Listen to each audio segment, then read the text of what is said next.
Cricket கவுன்சிலின் தலைவரும் பாகிஸ்தான் உள்துறை அமைச்சருமான மோசின் நக்வியிடமிருந்து சாம்பியன்ஸ் டிராபி கோப்பையை வாங்க மாட்டோம் என பிசிசிஐ செயலாளர் திட்டவட்டமாக தெரிவித்துள்ளார்.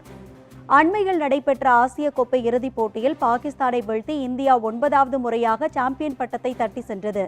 அப்போது ஆசிய கிரிக்கெட் கவுன்சிலின் தலைவரும் பாகிஸ்தான் உள்துறை அமைச்சருமான மோசின் நக்வியிடமிருந்து கோப்பையை பெற இந்தியா மறுத்தது சர்ச்சையை ஏற்படுத்தியது. இந்த நிலையில் கோப்பையை தாம்தான் இந்தியாவுக்கு வழங்குவேன் எனவும் நவம்பர் 10ஆம் நாள் துபாயில் இந்திய அணிக்கு ஆசிய கோப்பையை வழங்கும் நிகழ்ச்சியை வைத்திருப்பதாகவும் இதில் தவறாமல் இந்திய அணி வீரர்களும் கேப்டன் சூரியகுமார் யாதவும் கலந்து கொள்ள வேண்டும் எனவும் மோசின் நக்வி தெரிவித்துள்ளார்.